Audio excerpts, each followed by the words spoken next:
तो sir, pain management क्या होता है, मतलब ये क्या है? और इसमें इंडिकेशन क्या होता है कि कौन सा ये पेन मैनेज होता है, या फिर किस तरह का पेन हो सकता है? थोड़ा इसका बारे में थोड़ा बताइए ना। देखिए, थोड़ी सी पेन मैनेजमेंट की जब मैं बात करूँ तो पेन मैनेजमेंट बहुत सारी चीजें आ जाती हैं। फिजिकल ऑर्गन की पेन मैनेजमेंट की अलग डेफिनेशन है। बाहर की मस्कुलर पेन की डेफिनेशन कुछ अलग चीज है। तो फिस्टुला क्या होता है, इसका थोड़ा बताइए ना, मतलब क्या ये क्या है मैं बताऊं, बेसिकली? देखिए हम आयुर्वेद में फिस्टुला का कहते हैं भगंदर। भगंदर का मतलब है कि एक जगह से निकल के दूसरी जगह निकल आना। कोई बोलता है इसको कि आयुर्वेद में साइड इफेक्ट नहीं है, तो ये क्या 100% सही बात है? नहीं सर, बिल्कुल ये एक मिथ है कि आयुर्वेद में साइड इफेक्ट नहीं है। तो आपको कि मतलब जैसे नॉर्मल सर्जरी, जैसे पकड़ लिए जहाँ पे एनेस्थीसिया यूज होता है, आयुर्वेद में भी एनेस्थीसिया है, मतलब ऐसा कुछ है? आजकल के मॉडर्न डॉक्टर्स ये बोलते हैं कि जी आयुर्वेद में तो एनेस्थीसिया है नहीं। नहीं, आचार्य सुश्रुत ने बहुत अच्छे से सुश्रुत संहिता में इसको हम कहते हैं संधान कर्म। ठीक है, इसे हम कहते हैं एनेस्थीसिया, आयुर्वेदिक एनेस्थोलॉजी। हमारा नॉलेज रिगार्डिंग आयुर्वेदा और रूट, जो जड़ है हम लोग का, ट्रेडिशन का, परंपरा का, भारतीय संस्कृति का, ठीक है, उसको इतना मतलब टैक्टफुली दबाया गया। जब से मोदी गवर्नमेंट आई है उन्होंने अपने हेरिटेज, अपने मेडिकल साइंसेस, अपने जो भी एरोनॉटिकल साइंसेस हैं, फिजिकल साइंसेस हैं, वो आगे आई हैं। ये हमारे भारत में बहुत कुछ है। नमस्ते।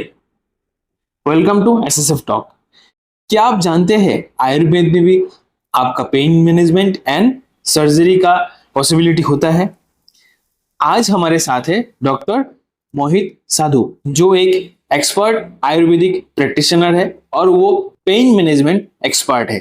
डॉक्टर मोहित पेन मैनेजमेंट में आयुर्वेदिक वे से बहुत अच्छे काम कर रहे हैं और उनका इम्पैक्ट भी सोसाइटी में दिखाई दे रहा है। तो आज एसएसएफ टॉक में हम लोग ऑनलाइन बात करेंगे डॉक्टर मोहित से, जो बताएंगे हमको इनसाइट ये जो पेन मैनेजमेंट एंड इनसे रिलेटेड जो भी इंफॉर्मेशन है आयुर्वेदिक वे में। तो देर ना करते हुए शुरू करते हैं आज का एपिसोड डॉक्टर मोहित का साथ। फर्स्ट ऑफ ऑल नमस्ते सर। मैं तेजा, फाउंडर स्वास्थ्य सारथी foundation, found not founders, founding president of स्वास्थ्य सारथी फाउंडेशन। बेसिकली आप जुड़े हुए सर। तो first of all thank you for giving us so much of response sir. ठीक है, हम लोग भी कुछ कॉज को लेके शुरू किया है, ये फाउंडेशन का जर्नी। एंड ये जो पॉडकास्ट है, इसका रीजन यही है कि सर जो हम लोग कर रहे हैं उसका थोड़ा इंटेंसिव वे में जाए, ठीक है, और समझे कि किस तरह से हम लोग और इफेक्टिवली हम लोग का जो इन्फॉर्मेशन है रिगार्डिंग हेल्थ एंड ऑल, उसको और अच्छे से हम लोग शेयर कर पाए। तो वही एक रीजन है जिसका वजह से ये पॉडकास्ट हम लोगों ने शुरू किया है। ऐसा। तो sir first of all Mohit ji, एक बार आप अपना सेल्फ इंट्रोडक्शन कर दीजिए, और आप क्या में एक्सपर्टीज रखते हैं। ये क्यों मतलब हम लोग रखते हैं पॉडकास्ट में कि जो हम लोग बताते हैं कि हमेशा हम लोग एक्सपर्ट के साथ काम करते हैं, तो वो क्या होता है कि सेल्फ, पहले क्या होता था कि गवर्नमेंट को सेल्फ अटैचमेंट चाहिए होता था, मतलब कोई भी डॉक्यूमेंट में। उसका बाद आ गया कि सॉरी, रजिस्टर अटेस्टेड चाहिए होता था। अभी क्या हो गया कि बिल्कुल। सेल्फ अटैचमेंट, मतलब सेल्फ अगर खुद बताएंगे कि मैं हूँ, और वीडियो में, और भी ये इतना सारा ऑडियंस को, तो डेफिनेटली कोई भी मतलब अगर उस उनका मन में कोई भी कुछ कंफ्यूजन है, तो दिक्कत दिक्कत है, तो जरूर उसमें बताने में दिक्कत होगा। तो दैट्स वाई हम लोग बोलते हैं कि सर तो एक बार सेल्फ इंट्रोडक्शन कर दीजिए, ताकि मेरा ऑडियंस को जान पाए कि आप किस लेवल में रखते हो। और इसका बाद मतलब जैसे पकड़ लीजिए हम लोगों का भी एक ऑथेंटिकेशन बिल्ड होता है सर। ठीक है सर, बोलिए आप क्या है बिल्कुल कैसे? सर, बिल्कुल। तो मैं अपने बारे में थोड़ा बता देना चाहता हूँ। तो मेरा नाम डॉक्टर मोहित संधू है और मैंने बीएमएस अपना कंप्लीट किया है, bachelor in Ayurvedic medicine and surgery. उसके बाद मैंने फेलो करा है अपना Ayurvedic cardiology, Ayurvedic dermatology from BHU. और मैंने अपना जो पीजी करा है वो एनाटॉमिकल सर्जरीज में किया है, जिसको हम आयुर्वेद में कहते हैं चार सूत्र विधा। जो पाइल्स, फिस्टुला, फिशर के ट्रीटमेंट्स होते हैं उसमें मैं एक पेन स्पेशलिस्ट भी हूँ। अभी तक अपने करियर के रिगार्डिंगली मैं 1000 से ज्यादा acute and chronic pain management के पेशेंट्स देख चुका हूँ, ठीक कर चुका थैंक यू सर। सो हूँ। हाँ, तो ये पेन मैनेजमेंट सर, जो आपने बोले कि आप इसमें पेन। एक्सपर्ट हो, आप इतना सारा क्लाइंट को, मतलब इतना सारा पेशेंट को आपने ट्रीट किया है, तो सर पेन मैनेजमेंट क्या होता है, मतलब ये क्या है? और इसमें इंडिकेशन क्या होता है कि कौन सा ये पेन मैनेज होता है, या फिर किस तरह का पेन हो सकता है? थोड़ा इसका बारे में थोड़ा बताइए। देखिए, थोड़ी सी पेन मैनेजमेंट की जब मैं बात करूँ तो पेन मैनेजमेंट बहुत सारी चीजें आ जाती हैं। फिजिकल ऑर्गन की पेन मैनेजमेंट की अलग डेफिनेशन है, बाहर के मस्कुलर पेन की डेफिनेशन कुछ अलग चीज है। तो मैं आज बात करूंगा बाहर के जो मसल्स हैं, जैसे सर्वाइकल पेन है, sciatica पेन है, घुटनों का पेन है, हड्डियों का पेन है, मस्कुलोस्केलेटल डिजीजेज जितनी भी हैं जो हड्डियां और मांसपेशियों से जुड़ी हुई है, उसकी मैं आज बात करूंगा।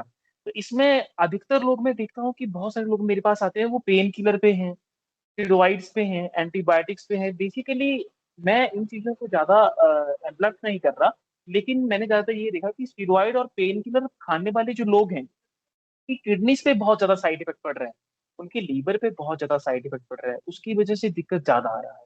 तो अभी तक की जो स्टैटिस्टिक्स की मैं बात करूं, जो प्रॉपर स्टैटिस्टिक्स है पेन में, जो पेन के पेशेंट्स हैं, 1.71 बिलियन जो लोग हैं पूरे वर्ल्ड में, वर्ल्ड वाइड की बात करूं, तो पेन से वो उनको दिक्कत है, पेन माइल्जिया जिसको कहते हैं, या तो उनको सर्वाइकल की प्रॉब्लम है, या तो उनको स्कैटिका की प्रॉब्लम है, वो इस चीज से जूझ रहे हैं। उसमें से 1,25,000 जो लोग हैं पर मंथ की मैं बात कर रहा हूँ, वो स्टेरॉइड और एंटीबायोटिक के ओवरडोज से उनकी डेथ हो रही है। या तो उनको कोई लीवर डिजीज हो जा रहा है, या तो उनको किडनी डिजीज हो जा रहा है, या तो उनकी जो ऑर्गन है वो फेलियर में चले जा रहे हैं, क्योंकि स्टेरॉइड जो है वो पेन को ठीक नहीं कर रहा, वो पेन को दबा रहा है। तो why not Ayurveda, why not Ayurvedic medical sciences? क्योंकि आयुर्वेद एक ऐसी विधा है इसमें हम पेन मैनेजमेंट तो करते हैं, इंस्टेंट रिलीफ भी है, लेकिन स्टेरॉइड और पेन किलर का कोई यूज नहीं है, मतलब कोई साइड इफेक्ट नहीं। अच्छा, ये जो अब मैनेजमेंट होता है इसमें आप बोल रहे हो कि साइड इफेक्ट का परसेंटेज कम होता है, फिर नहीं होता साइड इफेक्ट? जी, साइड इफेक्ट है ही नहीं बेसिकली। मैंने उसका जो परसेंटेज है बहुत कम है। हम लीवर और किडनी को बचाकर चलते हैं। Okay, okay. लेकिन एक चीज बस, मैं ये आउट ऑफ कॉन्टेक्स्ट है लेकिन मैं पूछना चाहूंगा, बिल्कुल, कोई कोई बोलता है कि बिल्कुल। आयुर्वेद में साइड इफेक्ट नहीं है, तो ये क्या 100% सही बात है या फिर कुछ एक हद तक मतलब? नहीं सर, बिल्कुल ये एक मिथ है कि आयुर्वेद में साइड इफेक्ट नहीं है। देखिए, हर पर्सन का, हर पेशेंट का करेक्टर एनालिसिस अलग अलग है। हर किसी का डीएनए में जो करेक्टरिस्टिक है वो अलग अलग जेनेटिक कोड्स के साथ चलता है, जो हम आयुर्वेद वाले बोलते हैं, जो आयुर्वेद में बेसिकली है। एक सर्वे हुआ था 2012 में मिनिस्ट्री ऑफ आयुष और central council of research of Ayurvedic medicine के थ्रू। इन्होंने क्या किया, इन्होंने प्रकृति एनालिसिस, हम इसको कहते हैं प्रकृति एनालिसिस, करेक्टरिस्टिक एनालिसिस। हर एक बॉडी का, हर एक इंसान का करेक्टरिस्टिक अलग अलग है। मैं बहुत अच्छा एग्जांपल दूंगा आपको। जब मैं ये बात कर रहा हूँ, डेंगू और मीजल्स जब फैले हुए थे दुनिया में, इंडिया में जब थे, कुछ गांव ऐसे थे जहां पे डेंगू के जो पेशेंट थे बहुत कम थे, जीरो थे। और वो जो एरिया थे वो थे गांव के एरिया। जब उनमें हमने प्रकृति एनालिसिस किया, उनका करेक्टरिस्टिक एनालिसिस किया, तो उनमें इम्यूनिटी बहुत अच्छी पाई गई। इसका मतलब ये था कि वो हर्बल चीजें ज्यादा यूज करते थे, वो जंगल की चीजें ज्यादा यूज करते थे, फ्रूट्स पे अवेलेबल रहते थे। अब शहरों की बात करो तो वहां पे स्टेगनेंट लाइफस्टाइल बहुत ज्यादा है। अ, हमें अच्छा घी नहीं मिलेगा, अच्छा रिफाइंड ऑयल नहीं मिलेगा, कोलेस्ट्रॉल लोगों के बढ़े हुए हैं, हार्ट डिजीज ज्यादा बढ़ी हुई हैं। तो लाइफस्टाइल इज वेरी इंपॉर्टेंट। तो ये एक मिथ है कि आयुर्वेद जो है उसके साइड इफेक्ट नहीं है। बिल्कुल आयुर्वेद के साइड इफेक्ट होते हैं, और आप आयुर्वेदिक डॉक्टर से ही पूछ के आयुर्वेदिक मेडिसिन में ये अच्छा है। ओके, मतलब ये ऑब्जेक्टिव जो हम लोग हमेशा रखे है कि भाई आप खुद इंटरनेट को देख के अपना डॉक्टर मत बने, कि आप जितना बिल्कुल हो डॉक्टर सके मत जो पूछिए। जिसका या जो जिसका एक्सपर्टीज है उनका साथ, ये whether it is Ayurvedic, whether बिल्कुल, एलोपैथिक, वेदर बिल्कुल। होम्योपैथी, जो भी है, एक बार कंसल्ट करें। ठीक है, और एटलीस्ट जाने, पहले जान ले कि क्या हो सकता है, देन इम्प्लीमेंटेशन में लाए, है ना? तो यस, इम्प्लीमेंटेशन हाँ, बिल्कुल। परसेंटेज वाइज कुछ कम हो सकता है कि आयुर्वेद में कुछ कुछ जगह रिलैक्सेशन हो सकता है, लेकिन ऐसा नहीं है कि बिल्कुल मतलब साइड इफेक्ट नहीं है। ये मतलब एक सही मिथ है। है। चलिए चलिए, थैंक यू सर, सही मतलब ये चीज एक एक बहुत इंपॉर्टेंट चीज है जो मतलब जानना जरूरी है मेरे ऑडियंस को, ठीक है, क्योंकि हम लोग अवेयरनेस में काम करते हैं हेल्थ का रिगार्डिंग। सो सर, एक चीज जैसे पकड़ लीजिए, आपने जो बताया, अभी बताया जो गांव का, ये चीज हमने कोविड में भी देखा। मैं बिलोंग करता हूँ बिल्कुल। ये असम का, जैसे पकड़ लीजिए आसान। डिगबोई, जो ऑयल रिफाइनरी, जहाँ पे एशिया का फर्स्ट ऑयल रिफाइनरी हुआ था, वो वो मेरा सिटी है, मतलब डिगोई, और नियर बाई विलेज है जहाँ पे एरिया है, तो हम लोग का विलेज एरिया ही बोल सकते हो, रूरल एरिया है, गांव पंचायत के अंदर में आता है। तो कोविड में ना सेकंड, फर्स्ट में तो चले बहुत स्ट्रिक्ट था, तो लेकिन सेकंड वेव में हम लोगों ने देखा, मतलब हम लोग को मतलब जैसे सिटीज में न्यूज आता था कि ये वो मर गया, ये मर गया, वो मर गया, टाउन में, सिटीज में। बिल्कुल बिल्कुल लेकिन ना गांव में एक या दो ही, एक का दुक्का केस हुआ है जो मतलब वर्स हुआ है। ये मतलब हम लोगों को लाइव बिल्कुल जो आपका सामने देखा हुआ है। तो आप जो बता रहे हो हाँ सही है ये चीज, क्योंकि हम लोग क्या है ना, अभी भी गांव में अभी हम लोग मार्केटिंग करने जाते हैं ना, तो अभी भी क्या हैबिट है कि हम ना पिक करते हैं कि लोकल क्या है, मतलब क्या सामान लोकल लोकल निकला क्या है। है, लोकल क्या निकला है वो पिक बिल्कुल करते हैं, ठीक है। तो क्योंकि वो क्या होता है कि उसमें मेडिसिन का क्वांटिटी कम रहता है, कुछ में नहीं भी रहता है, ठीक है। बिल्कुल फिर क्या है कि वो कल्टीवेशन भी बहुत मतलब ऑथेंटिक वे से कल्टीवेट होता है। हाँ ये सही है आपने जो बताया कि हम लोग मतलब ये चीज भी ध्यान देना बहुत जरूरी है कि जो ये ऑर्गेनिक वाला मतलब जो चला है अभी, या फिर ऑर्गेनिक जिसको ऑर्गेनिक। बोला जाता है, या बिल्कुल वो तो पकड़ लीजिए अभी ट्रेंड हुआ है, लेकिन हम लोग जो गांव से या फिर जो बिलोंग करते हैं विलेज से, वो लोग तो बहुत पहले से सारा में ऑर्गेनिक में बिलीव करते हैं, या फिर वो बैक टू द पहले रूट से में ही। है, बिल्कुल या बैक टू द रूट में है। बैक टू तो द रूट। सर ये या बिल्कुल तो सर ये जो आपका पेन मैनेजमेंट में जो आपने बताया कि कोई कोई स्टेरॉइड बिल्कुल। लेते हैं, पेन किलर लेते हैं ना, तो सर पेन किलर एक्चुअली करता क्या है, और ये स्टेरॉइड करता क्या है, उसका थोड़ा एक डिटेल्स बताइए हमें, मतलब जी क्या करता था कि मैं मतलब आदमी अगर ले भी रहा है तो समझे कि मतलब जैसे पकड़ लीजिए, अगर अगर क्या होता है ना, मैं पर्सनली बोलता हूँ कि पेन जो चीज है, घुटनों का हो, बॉडी में कहीं भी पेन होना, मतलब पेन होते ही ना, मतलब कोई भी पेशेंट है ना, क्योंकि वो पेन वो हाँ कभी कभी बियर नहीं कर सकता है, तो एट दैट मोमेंट मतलब बिल्कुल क्या होता है कि हम लोग सोचते हैं कि जैसे पकड़ लीजिए कि आयुर्वेद, मतलब आयुर्वेदिक में जाएगा थोड़ा टाइम लगेगा, इट्स टाइम टेकिंग। तो अभी इनिशियली थोड़ा बिल्कुल मतलब राहत मिलने के लिए हम थोड़ा इंजेक्शन ले लिया या फिर पेन किलर ले लिया, तो इसका इम्पेक्ट क्या हो सकता है, बिल्कुल और इसको इसको मतलब ऑल्टरनेट क्या है आयुर्वेद में, ये जानना चाहते हैं हम। बिल्कुल बिल्कुल। देखिए मैं पहली बहुत एक जो ये मिथ है, एक मिथ मैंने आपको क्लियर किया, ठीक है। दूसरा मिथ मैं आपको ये क्लियर करना चाहता हूँ कि इंस्टेंट रिलीफ सिर्फ एलोपैथी में नहीं है।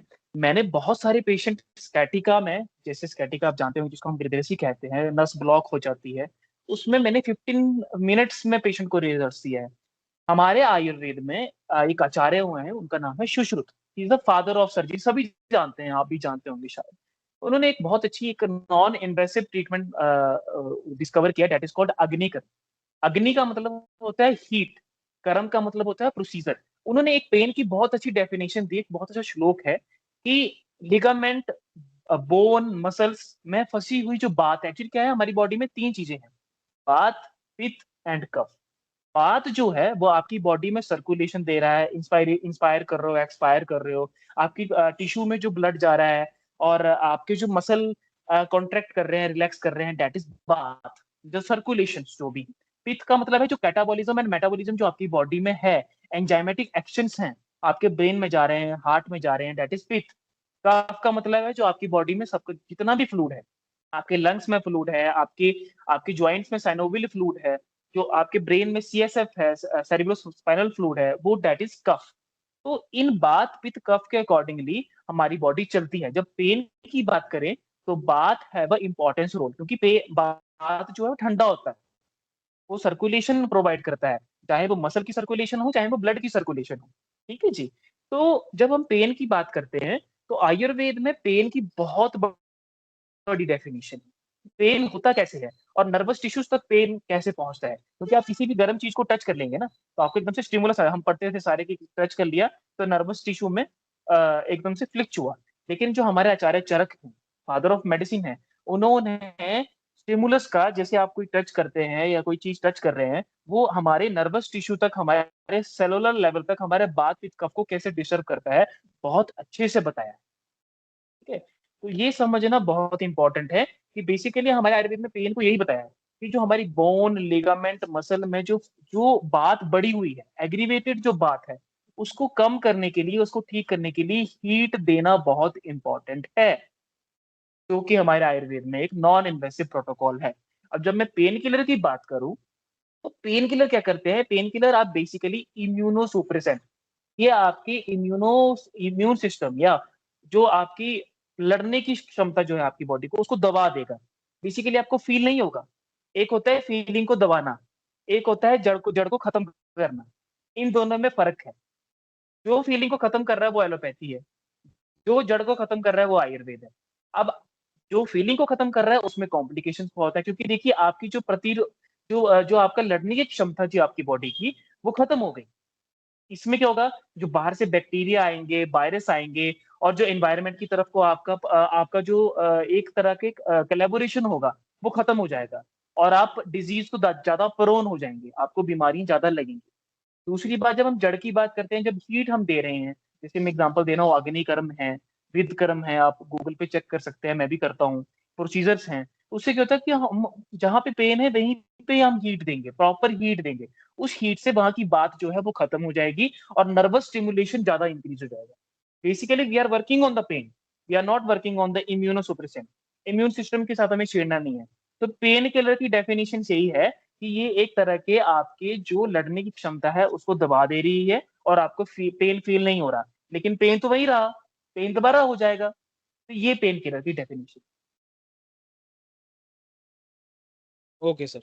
तो तो आप जो बताया कि पेन किलर, अच्छा ठीक है, पेन किलर, और ये जो हम लोग पेन किलर जो है वो टेम्पोररी सोल्यूशन है, और अगर परमानेंट टेम्परेरी सोल्यूशन जड़ सोल्यूशन से, है, बिल्कुल। यस, जड़ से चाहिए तो आप आयुर्वेदा का हेल्प ले सकते हैं, है ना। तो सर बिल्कुल। जैसे आपने बताया कि ये सर्जरी स्पेशलिस्ट हो, ये आयुर्वेद में सर्जरी ये कैसा होता है, मतलब इसका थोड़ा इसका बारे में बताइए ना, मतलब क्या मतलब मैं प्रोसीड्यूर बताता हूँ सेम आपको। है या। बिल्कुल। देखिए, जो फादर ऑफ सर्जरी हैं, आप सभी को पता होगा, सुश्रुत हैं। और सर्जरी के जो जनक हैं वो सुश्रुत ही हैं। वो पहले डॉक्टर थे, वो पहले आयुर्वेदिक सर्जन थे। एक्चुअली क्या था कि जब हम अपने भारत की बात करें, देखो से, जब हम अपने भारत की बात करें, तो हमारे भारत में जब एलोपैथी, एक्चुअली एलोपैथी को आए हुए 200 साल हुए। ब्रिटिश इकोनॉमी जब आई, तब से एलोपैथी आया। उससे पहले 5000 साल की जो प्रजाति, जो चिकित्सक थे, वो आयुर्वेद के ही थे। कोई भी सर्जन जो था, उसको 8 साल की पढ़ाई के बाद, 8 साल की गुरुकुल के बाद, प्रैक्टिकल एम्फेसिस के बाद वो सर्जन बनता था। जैसे कि हमारे सुश्रुत थे, सुश्रुत के आगे जो जो भी उनके स्टूडेंट्स थे। तो आयुर्वेदिक सर्जरीज में 100 कम से कम 100 से ज्यादा इंस्ट्रूमेंट्स बताए हैं, जो इंस्ट्रूमेंट आप आज मॉडर्न में देखते हैं। जो सुश्रुत में आप गूगल पे आप फाइंड आउट कर सकते हैं, आप देख सकते हैं कि कितने कितने उन्होंने इंस्ट्रूमेंट बताए। 6-7 टाइप के उन्होंने प्रोसीजर्स बताए। काटना, पीटना, सिलना, तोड़ना, फाड़ना, वो सब का सब बताया उन्होंने एक श्लोक के रिगार्डिंग। तो जब आप अग्निकर्म की मैं बात कर रहा हूँ, पेन मैनेजमेंट की बात कर रहा हूँ, तो उन्होंने ये बताया कि हम एक रीजन पे, क्योंकि हमारी बॉडी में एलोपैथी में देखें तो एनाटॉमिकल साइट्स हैं। सुश्रुत ने सेम ऐसा किया। उन्होंने हमारी बॉडी को 108 भाग में बांटा, जिसको हम कहते हैं मर्म। मर्म का मतलब होता है जहां पे bone, ligament, muscle, artery, when एक जगह पे मिलती है, meeting point of all the things, वो कहते हैं मर्म। वहां पे अगर आघात हो जाए, वहां पे अगर ट्रॉमा हो जाए, तो पेशेंट की डेथ हो सकती है, और वहीं पे ही पेन रिफ्लेक्स रहता है। इसलिए सुश्रुत ने बोला, सुश्रुत ने ये बोला कि मर्म के पास आस पास अगर आप हीट प्रोवाइड करेंगे, तो वहां का जो पेन है वो with in minutes, with in second ठीक हो जाता है। तो इसमें कोई भी सवाल नहीं है कि आयुर्वेद स्लो है, पहली बात। और आयुर्वेदिक सर्जरीज में बहुत सारी सर्जरीज ऐसी हैं, जैसे मैं एनोरेक्टल सर्जन हूँ, तो मैं पाइल्स का भी सर्जरीज करता हूँ। 4 सूत्र सभी ने सुना होगा, थ्रेड बांध दिया जाता है। फिस्टुला है, थ्रेड अंदर की तरफ को फिस्टुलर ट्रैक में बांध दिया जाता है। बहुत सारी सर्जरीज हैं जो आयुर्वेदिक सर्जरीज लोग करते हैं, जो स्पेशलिस्ट करते हैं। बट यहाँ हम पेन मैनेजमेंट की बात कर रहे हैं, तो यहाँ पे हमारे पास इंस्ट्रूमेंट्स हैं बहुत अच्छे अच्छे, जो ट्रीटमेंट के लिए यूज हो। ओके। सो एक बात मैं पूछना चाहता हूँ आपको कि मतलब जैसे नॉर्मल सर्जरी, जैसे पकड़ लिए जहाँ पे एनेस्थीसिया यूज होता है, आयुर्वेद में भी एनेस्थीसिया है, मतलब ऐसा कुछ है जो बिल्कुल। जिसमें मतलब सेंस। मैं बिल्कुल, ये बहुत इंपॉर्टेंट टॉपिक है, और आजकल के मॉडर्न डॉक्टर्स ये बोलते हैं कि जी आयुर्वेद में तो एनेस्थीसिया है नहीं। नहीं, आचार्य सुश्रुत ने बहुत अच्छे से सुश्रुत संहिता में इसको हम कहते हैं संधान कर्म, ठीक है। इसे हम कहते हैं एनेस्थीसिया, आयुर्वेदिक एनेस्थोलॉजी। बेसिकली मैं आपको एक हिस्ट्री बताता हूँ। हम जब मॉडर्न साइंसेस की बात करें, मॉडर्न सर्जरीज की बात करें, हम इसमें पीठ में जो टीका लगता है, ये केन्स, ये अल्कोहलिक स्ट्रक्चर्स है। ब्यूपी केन है। ब्यूपी केन आया ओएच से, ओएच आया आपके अल्कोहल से, अल्कोहल आया आपके मदिरा से, मद्य। अभी जो मद्या शब्द है, ये सुश्रुत संहिता में बहुत अच्छे से बताया कि वो मद्या बनाते थे, वो पेशेंट को मद्या वो स्मेल करवाते थे पेशेंट को। पहले प्रोफाफॉल आया, अल्कोहल आया 19 के बेसिस पे। जब 5000 साल पहले की बात करें तो पहली जो कैटरेक्ट सर्जरी हुई थी वो सुश्रुत ने ही करी थी, और वो अंडर आयुर्वेदिक एनेस्थीसिया में ही करी थी। भांग का पेड़ है, ठीक है, जिंकोगो है, बहुत सारे रूट्स ऐसे हैं जिनका प्रयोग पेशेंट को एनेस्थीसिया देने में प्रयोग होता था, और उस टाइम पे एक एनेस्थोलॉजिस्ट भी साथ रहता था। ओके मैं अपने बेसिस पे नहीं बोल रहा, ये संहिताओं में लिखा है, ये हमारे हिस्टोरिकल बैकग्राउंड में सारा लिखा हुआ ओके। तो मतलब आप बोल सकते हो कि मतलब काइंड ऑफ कॉपी हो रहा है अभी, है। मतलब काइंड ऑफ बहुत कुछ। मॉडर्न यस साइंस इज बहुत। Kind of. या और ये काइंड ऑफ मतलब इसके पीछे पूरी सर हिस्ट्री जुड़ी हुई है। एक इंग्लैंड की, जब मैं 1716 की बात करूं, जब मराठा थे, तो जब युद्ध होते थे तो नाक काटते थे, आपको याद होगा, नाक काट देते थे मराठाओं के, नाक काट। तो ये बात है वाराणसी की। तो वहां के जो फुटपाथ थे, वहां पे होते थे मोची। मोची होते हैं जो जूते वगैरह बनाते हैं। जो नाक कट जाता था वो क्या करते थे, नोज जॉब करते थे। उस टाइम पे ब्रिटिश इंडिया है, तो एक ओके मैगजीन छपा था, द न्यू ब्रिटिश इंडिया का। उसमें लिखा था कि the Indians are doing nose job, संधान कर्म, नोज जॉब। यहाँ से फ्लैप काट के पूरा घुमा के यहाँ पे नाक बना दिया। फ्रेंच फ्रेंच भाषा में, फ्रेंच में इसको कहते हैं राइनो, राइनो के शेप का। और मॉडर्न वाले ने क्या किया, इसको कह दिया राइनोप्लास्टी, संधान कर्म, जो कि सुश्रुत संहिता में 5000 साल पहले से ही लिखी गई। तो इसको क्या, उनकी उनकी गलती नहीं है, किसी ब्रिटिश वालों ने लिखा। लेकिन जो आगे आने वाले लोग आए, जिन्होंने इंडियन हिस्ट्री को दबाया, उन्होंने वो दबा के रखा, और दबाने की वजह से क्या हुआ, वो मॉडर्न साइंसेस बन गई। तो लोगों को इतना पता है कि जी एलोपैथी, बट ऐसा नहीं यस है, एग्जैक्टली। आयुर्वेद ने ही ये डिस्कवरी कर। अभी जैसे पकड़ लीजिए, हम यहाँ पे है, मैं हेल्थ रिलेटेड इतना साल से मतलब हेल्थ का से जुड़ा हुआ हूँ, ठीक है, अलग अलग एक्टिविटी में बिल्कुल हूँ। बिल्कुल। फिर भी मुझे, जैसे मैं बीएनआई से जुड़ा हूँ, ठीक है, तो बीएनआई से जुड़ने के बाद ही मुझे मालूम चला कि आयुर्वेद का भी मल्टी स्पेशलिस्ट हॉस्पिटल होता है। बिल्कुल बिल्कुल होता है। लाइक लाइक हिम्स दिल्ली, ठीक है, जो सर तो बहुत ऑस्ट्रेली बहुत। है। यस। तो उनका बिल्कुल। जैसा केरला में, जैसे मेरा हम लोग का बहुत सारा मेंबर है डॉक्टर, ठीक है, आयुर्वेदिक डॉक्टर, जो मल्टी स्पेशलिस्ट मतलब ऐसे आपका हॉस्पिटल चलाते हैं। केरला में कुछ है, ठीक है, एमपी में कुछ है। तो मैं फिर मालूम चला कि अच्छा इसका भी हॉस्पिटल होता है। तो मतलब हमारा नॉलेज रिगार्डिंग आयुर्वेदा और रूट, जो जड़ है हम लोग का, ट्रेडिशन का, परंपरा का, भारतीय संस्कृति का, ठीक है, उसको इतना मतलब टैक्टफुली दबाया गया, मुझे लगता है कि मतलब जिस और सक्सेसफुल हो गए। लेकिन सक्सेसफुल। ये तो थैंक्स टू बिल्कुल द इंटरनेट, और जैसे पकड़ लीजिए अभी जैसे आपका रणबीर अलाहाबादी जो हो गया, ठीक है, उनका जैसा मतलब उनका जैसा जो मतलब कंटेंट क्रिएट कर रहा है, जो बहुत सारा मतलब हर एक पार्ट में कंटेंट बना रहा है और वीडियोस क्रिएट कर रहा है, ताकि मतलब अवेयरनेस बढ़े। उसका बिल्कुल। बाद जाके मतलब जिस बिल्कुल सब डिस्क्लोज हो रहा है, बहुत कुछ इंटरनल बात बाहर आ रहा है, ठीक है, और अभी थोड़ा मतलब सबको सबको साहस मिल रहा है कि थोड़ा बात करे। लेकिन पहले मुझे बिल्कुल। लगता है बिल्कुल बिफोर 10 years मुझे लगता है कि ये मतलब ये सेक्टर में बात करना भी मतलब कोई नहीं चाहता था कि क्या हो जाएगा, एक कोई डर नहीं था, चाहता था। है बेसिकली ना। मैं थैंक यू बोलना चाहता हूँ, मैं थैंक यू बोलना चाहता हूँ अपने, मैं देखिए, मैं पॉलिटिकल लेवल पे नहीं बात करूंगा, लेकिन बहुत थैंक यू करना चाहता हूँ मोदी गवर्नमेंट का। लेकिन जब से मोदी गवर्नमेंट आई है, उन्होंने अपने हेरिटेज, अपने मेडिकल साइंसेस, अपने जो भी एरोनॉटिकल साइंसेस हैं, फिजिकल साइंसेस हैं, वो आगे आई हैं। ये हमारे भारत में बहुत कुछ है। अब जैसे मैं बहुत अच्छा एग्जांपल आपको दूंगा कि ग्रेविटेशन फील्ड की जब हम बात करते हैं, जो न्यूटन है, न्यूटन के ब्रदर्स हैं, लेकिन मैनचेस्टर यूनिवर्सिटी ने खुद उस चीज को फेल करते हुए ये कहा कि हमारे महर्षि कणाद ही ग्रेविटेशन फील्ड के फादर रहे हैं, और उन्होंने 3 श्लोकों में तीनों लॉ का डीप डेफिनेशन कर दिया। यस और ये सुनने में आ रहा है कि वो फ्रेंच रेवोल्यूशन से इंडिया आए, इंडिया आके उन्होंने वो श्लोकों को मैन्युस्क्रिप्ट किया, और उन्होंने वो 3 न्यूटन के लॉ बना। ये दैट इज हो सकता है। वो बहुत कुछ चीज अभी सामने आ रहा है, मतलब जानने में आ रहा है ना। और आपने जो बताया आयुष का, मतलब जैसे भी आयुष। अभी मुझे लगता है कि आयुष में भी बहुत कुछ काम हो रहा है, ठीक है।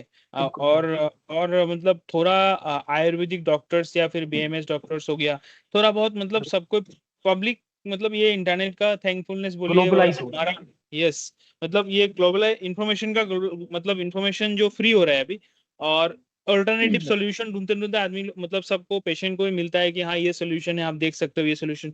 तो वही है फाउंडेशन का भी वही ऑब्जेक्टिव है सर, कि ठीक है आप एलोपैथी कराओगे, आप होम्योपैथी कराओगे, आप आयुर्वेदिक कराओगे, कुछ भी कराओ, ठीक है, हम लोग उसमें इंसिस्ट नहीं करते, ना कोई डॉक्टर बोलता है कि आइए आप मेरा पास ट्रीट कराइए, लेकिन एटलीस्ट इंफॉर्मेशन और नॉलेज रहे, वो भी जेन्युइन नॉलेज कि भाई अगर मुझे आयुर्वेदिक कराना है तो मुझे मालूम होना चाहिए कि ये किस तरह से काम करता है, ये अगर मुझे एलोपैथिक में जाना है तो मुझे जानना चाहिए किस तरह से काम करता है, होम्योपैथी में भी सेम मुझे जानना चाहिए कि ये किस तरह से बिल्कुल काम करता है। तो ये नॉलेज अगर रहेगा आम जनता को, मतलब जो आम जनता है, तो क्या है कि मुझे आम जन मुझे लगता है कि रॉन्ग मतलब पाथ में या फिर मिस ट्रीटमेंट का परसेंटेज कम जाएगा, बिल्कुल जो बहुत ज्यादा है बिल्कुल भारत में, है ना, इंडिया में बहुत ज्यादा है। बिल्कुल। आप लोगों को भी शायद बहुत कोई, हाँ सर कोई बात नहीं, आप लोगों की शायद बहुत ऐसा पेशेंट मिलता है जो ऑलरेडी पहले बहुत कुछ ट्रीट कर लेता है अपने आप का ऊपर, मुझे आई बिल्कुल एम श्योर कि ये होता है, ठीक है, उसका बाद लास्ट में बिल्कुल कुछ बिल्कुल मैं सोल्यूशन। बेसिकली जब हाँ बोलिए बेसिकली सर। जब मैं अपनी ओपीडीज देखता हूँ, मैं आपको सॉरी कट कर रहा हूँ, जब मैं अपनी कोई बात ओपीडीज नहीं देख सर, रहा हूँ, हाँ वही ये चीज को मैं कंटिन्यू कीजिए आप। बहुत इम्पोर्टेंट चीज है, मैं ये इम्पोर्टेंट चीज है जो मैं लोगों को बता रहा हूँ।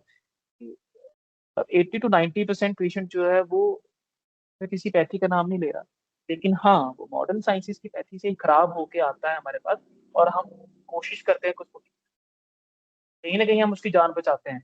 मैं बहुत सारे पेशेंट देखता हूँ जो बहुत बुरी हालत में होते हैं, जैसे पाइल्स के पेशेंट, अभी मैंने पीछे ऑपरेट किया था एक पाइल्स का पेशेंट, तो वो कम से कम 7 8 8 from from 15 to 14 years she was taking homeopathic treatment, some homeopathic treatment, ठीक है, तो उसके पाइल्स का बहुत बुरा हाल था। मेरे पास वो आए, उन्होंने मेरे से ऑपरेट करवाया, विद इन अ वीक बिल्कुल पाइल्स से मुक्त हो, आयुर्वेदिक सर्जरी के प्रोटोकॉल से। तो हमें ओके। भी खुशी होती है कि हम लोगों को बता रहे हैं, लोगों को वो कर रहे हैं। लेकिन आयुर्वेद में पेशेंट खराब होके आता है, पहली उनकी अप्रोच होती है एलोपैथी, क्योंकि वो यस। अप्रोच बनी हुई है शुरू से ही। हाँ तो ये एग्जैक्टली। मैं लोगों को बताना चाहता हूँ कि नहीं, आप आयुर्वेद को पहली अप्रोच लेके भी प्रिवेंट कर सकते हैं। प्रिवेंटिव मेडिसिन एक ही है, that is Ayurveda, and curative medicine भी एक ही है, दैट इज आयुर्वेद, जो मैं अपनी 4 5 सालों की जो एक्सपीरियंस में मैंने देखा एज अ यंग डॉक्टर कि पेशेंट्स में ये चीज आ रही है। और आयुर्वेदिक साइंटिफिक है, फार्मास्यूटिकल भी एक साइंटिफिक है, हर चीज इसमें साइंटिफिक है, ये नॉन साइंटिफिक नहीं। सबसे एग्जैक्टली। बड़ा यस। तो यही चीज है। और जैसे पकड़ लीजिए ये पाइल्स हो गया, फिस्टोला हो गया, ठीक है, अभी फिस्टोला का तो ऐसा था कि मतलब ये जैसे हमारे यहाँ पे मेरा एक बहन मतलब दीदी है, वो मतलब आज से 10 साल में 10 years बैक का बात कर रहा हूँ, वो केरला में जाके, ठीक है, 3 months ट्रीटमेंट में रह के आयुर्वेदिक मतलब बहुत सारा ट्रीटमेंट ऐसे करा लिया, लास्ट में 3 months वो ट्रीटमेंट में थे, वहाँ पे हर मंथ में एक बार विजिट होता था, वहाँ पे 3 से 4 दिन का स्टे होता था, ठीक है, केरला में जाके फिर वो पिस्तौला फिस्तौला जो बोल रहे हैं, फिस्तौला का वो पूरा ट्रीटमेंट करा के ये पूरा फुल्ली क्योर है। तो उस टाइम मुझे मालूम नहीं था कि मैं सोचता था कि भाई इतना दूर क्यों जाना है, ठीक है, तो अभी मुझे मालूम मतलब ये चीज फील होता है कि अच्छा मतलब उन लोग आयुर्वेदिक ट्रीटमेंट करा रहे थे, और वो एक सर्जिकल मतलब सर्जरी का प्रोसेस में सर्जिकल थे। इंटरवेंशन, यस, प्रोसेस में थे जिस वजह से मतलब उनको ये टाइम लगा, और बाद में क्या हुआ, परमानेंट सोल्यूशन हुआ इसका, है ना। तो परमानेंट सोल्यूशन। ये फिस्टोला क्या होता है, इसका थोड़ा बताइए ना, मतलब क्या ये क्या है मैं बताऊं, बेसिकली। हम्म। देखिए हम आयुर्वेद में फिस्टुला का कहते हैं भगंदर। भगंदर का मतलब है एक जगह से निकल के दूसरी जगह निकल आना। एक होलो स्ट्रक्चर होता है, एक होलो मस्कुलर स्ट्रक्चर होता है जिसमें इन्फेक्शन रहता है। जैसे एनल, जरूरी नहीं है कि फिस्टुला आपके गुदा मार्ग पे ही होगा, जहाँ से आप पॉटी पास करते हो, जहाँ से आप अपना फीसिस पास कर रहे हो, वहीं पे ही होगा नहीं। फिस्टुला कहीं भी हो सकता है, पेट में हो सकता है, टांग में हो सकता है, सिर में हो सकता है, इन्फेक्शन की वजह से। तो फिस्टुला का मतलब है कि एक जगह से निकल के दूसरी जगह पे ओपनिंग उसकी बन जाती है। ये ओपनिंग जब बन जाती है, तो इस ओपनिंग में क्या होता है, इन्फेक्शन हो जाता है, पस भर जाती है। और फिस्टुला जो है वो हमेशा हील होते हैं, ये हील ही करे जाते हैं। जब इनको हील नहीं करेंगे तो ये दोबारा रिकरेंट होते हैं। एलोपैथिक सर्जरीज में 80 to 90% चांसेस होते हैं ये हील दोबारा से रिकरेंट हो जाते हैं। लेकिन आयुर्वेद में हम क्या करते हैं कि हमारे पास एक सर्जिकल थ्रेड रहता है, जिसको हम कहते हैं क्षार सूत्र थ्रेड। सभी ने सुना होगा, आपने भी सुना होगा शायद। उस थ्रेड पे हमारी आयुर्वेदिक मेडिसिन की कोटिंग रहती है। वो हम क्या करते हैं, वो हम ट्रैक में चढ़ा देते हैं, डायग्नोसिस करके ट्रैक में हम चढ़ा देते हैं। और वो धीरे धीरे धीरे धीरे वो ट्रैक को कम करता है, वो तोड़ता जाता है, फाड़ता जाता है ट्रैक को, और विद इन 1 और 2 मंथ्स वो ट्रैक को पूरा का पूरा हील कर देता है। तो मैंने जो अपने एक्सपीरियंस में देखा कि फिस्टुला ऑलवेज बी हील्ड, ये ट्रीट नहीं होते, ये हील होते। ओके, तो इसका सर रीजन क्या हो सकता है, क्यों होता है फिस्टुला जनरली, हाँ क्यों मैं होता है, बताता रीजन हूँ। क्या इस है? देखो, एक्सटेंसिव बैठना, सिटिंग, स्टेगनेंट लाइफस्टाइल, बेसिकली बाहर का खाना खा रहे हैं, बर्गर पिज्जा खा रहे हैं हम, ठीक है, क्योंकि देखिए पिज्जा जो है वो एक किसी और कंट्री का ट्रेडिशनल फूड है। हमारी इंडियन ट्रेडिशनल फूड जो है साग है, दाल रोटी है, वो हम खाते नहीं है। तो ज्यादातर आप नॉर्थ इंडिया में देखोगे, जैसे दिल्ली एनसीआर है, गुड़गांव है, कर्नाटका है, इस वाले एरिया में पाइल्स के पेशेंट और फिस्टुला के पेशेंट्स बहुत ज्यादा है। इन्फेक्शन की वजह से क्या होता है कि इन्फेक्शन की वजह से गुदा मार के बाहर छेद बन जाता है। छेद बनने की वजह से अंदर पस पॉकेट बन जाएगी, और पस पॉकेट बनने की वजह से वो ट्रैक चलता जाता है। प्रेग्नेंट लाइफ स्टाइल, या ट्रॉमा कोई हो गया, या आपको लगी है कहीं, या आप किसी नुकीली चीज पे बैठ गए, उससे भी फिस्टुला हो सकता है।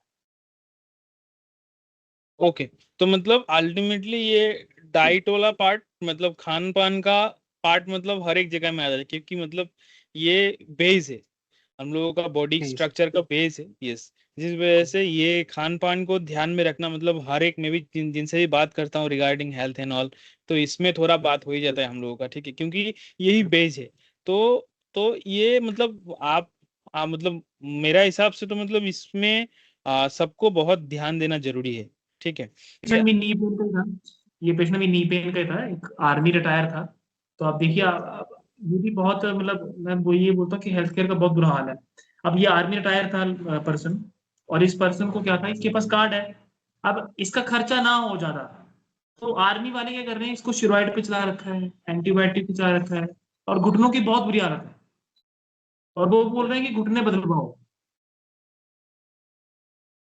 ये हालत है। और हम पेशेंट को नहीं बताएंगे कि आयुर्वेद में कुछ होता है, वो बोल रहे हैं कि ठीक है, मुझे फर्क लगेगा तो मैं हूँ। ओके, हाँ, ये एज होने के बाद जो आपका ये, मुझे हाँ सही बोला आपने, जो घुटना का जो बोलते हैं कि ये क्या बोलते हैं इसको, जो आपका घुटना को चेंज करने का जो मतलब प्रोसेस है, ऑपरेशन रहता है या फिर टोटल नी हाँ रिप्लेसमेंट। हाँ, नी रिप्लेसमेंट, यस। ये नी रिप्लेसमेंट क्या मतलब आपका आयुर्वेद से ट्रीट हो सकता है, मतलब ये क्योर हो सकता है?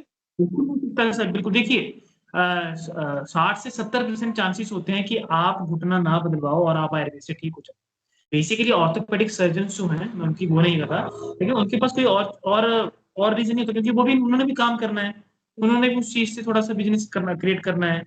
तो वो क्या करते हैं कि जैसे उनको दिखेगा कि हड्डी के बीच में फ्लूइड कम हो रहा है और टकरा रहे हैं, ठीक है, या तो उनको रिमेटॉइड अर्थराइटिस ज्यादा बढ़ गया, आरए फैक्टर वाले ज्यादा होते हैं पेशेंट्स, ठीक है, उनमें जो दिक्कत अगर बढ़ रही है, तो वो क्या करेंगे, वो उस घुटने को चेंज करने की कोशिश करेंगे। अब घुटना चेंज करने के बाद 4-5 दिन, 1 महीना ठीक रहेगा पेशेंट, ठीक रहेगा, नो नो डाउट।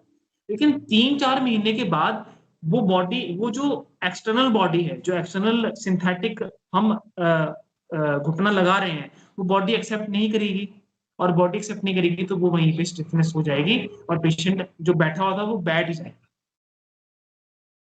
ओके, तो आयुर्वेद में बहुत अच्छे चांसेस हैं कि हम उसको टीकेआर तक नहीं जाने दें। और बेसिकली क्या होता है कि आयुर्वेद में कुछ हमारे पास वाइल्स हैं, कुछ ट्रीटमेंट है, जैसे जानुबस्ती है। जानुबस्ती में क्या करते हैं हम, एक हमारे पास इंस्ट्रूमेंट होता है, हम नी पे उसको रख के, उसमें कुछ हम आयुर्वेदिक वाइल्स का, हम 7 to 15 डेज तक हम उसको वाइल्स को वो करते हैं, वाइल्स को उस पर गिराते हैं, उसमें रखते हैं हम, गर्म जो वाइल होता है उसको रखते हैं, और अंदर ओके, से भी हम फ्लूइड को बढ़ाने के लिए कुछ मेडिसिन रखते हैं। तो उससे नीस प्रॉपर रहती हैं, उसके जो आसपास का आर्टिलेज है, आसपास का जो उसका जॉइंट है, वो मूवेबल रहता है, और पेशेंट टीकेआर की तरफ को नहीं जाता। तो मतलब इसका मतलब ये नीट नीट ट्रांसप्लांटेशन का मतलब नीट ट्रांसप्लांट जो होता है, नीट ट्रांसप्लांट, इससे मतलब हर टाइम में ये मतलब ऐसा है कि मतलब एवरी टाइम ये रिप्लेसमेंट सॉल्यूशन नहीं होता है, मतलब आप मतलब एक रिप्लेसमेंट बार, सोल्यूशन नहीं है। ओके ओके, तो ये मतलब पकड़ लीजिए, आप बोल सकते हो कि हमारे पास मतलब आयुर्वेद का पास कोई भी एक ट्रीटमेंट को जड़ से मिटाने को, मतलब मिटाने का स्ट्रेंथ या फिर बोल सकते हो कि ऑप्शंस है आयुर्वेद में। तो सर ज़्यादा टाइम लेंगे नहीं आपका। अभी हमको नी पेन से हम लोग ने शुरू किया था, तो मुझे आप ये बताइए कि नी को, मतलब नी हेल्थ को, या फिर जो बॉडी पेन है, आप नी पेन का बात कर रहा है या फिर बॉडी पेन का बात कर रहा है? जो बॉडी पेन है, जो हड्डी नर्व ये सिस्टम से होता है, मतलब नर्व सिस्टम एंड बोन का वजह से जो होता है, तो ऐसा पेन को हम लोग मतलब किस तरह से उसको क्यूर या फिर उससे बचे, तो क्या लाइफस्टाइल होना चाहिए, क्या-क्या चीज़ रहना चाहिए, क्या नहीं करना चाहिए? थोड़ा उसका बारे में बताइए, फिर हम लोग एंड तक पहुँचते हैं। जब आप पेन की बात करें तो कॉमनली आजकल का जो पेशेंट है वो सर्वाइकल स्पॉन्डिलोसिस, सर्वाइकल की पेन, जो ऑफिस में बेसिकली काम कर रहे हैं लोग, है ना, जो फार्मर्स हैं और जो जिनका बड़ा स्टैगनेंट लाइफस्टाइल है कि सुबह से 8 बजे ऑफिस गए और शाम को 7 बजे ऑफिस आ रहे हो, एक ही कुर्सी पे बैठे हुए हैं, जो वर्किंग कर रहे हैं, उनमें ज्यादातर देखा गया है कि सर्वाइकल स्पॉन्डिलोसिस की दिक्कत ज्यादा है, स्कैटिका की दिक्कत ज्यादा है, रीढ़ की हड्डी अकड़ जाएगी, है ना, जिसको लॉर्डोसिस बोलते हैं, स्कॉलोसिस है, उसमें दिक्कत ज्यादा पेशेंट्स को आ रही है।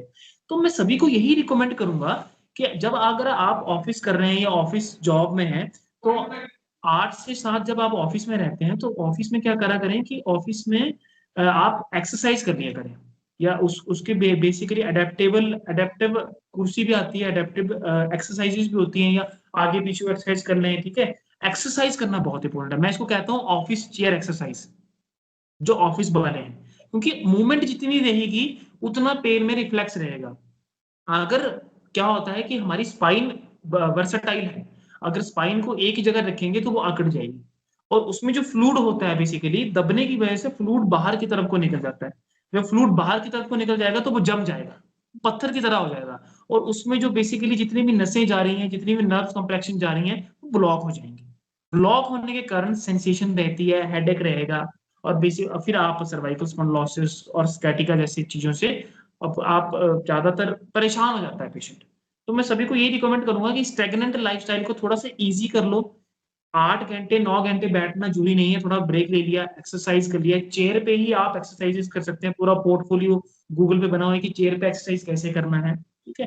कुछ ऑयल्स हैं आयुर्वेद के, बहुत अच्छे ऑयल हैं, जैसे महानारायण तेल है, महामाश तेल है, उसको गर्म करके आप यूज कर सकते हैं। कुछ वाइटमेंट्स हैं बहुत अच्छी, उसको यूज कर सकते हैं, ठीक है, अपना कंप्लेक्शन बढ़ाने के लिए।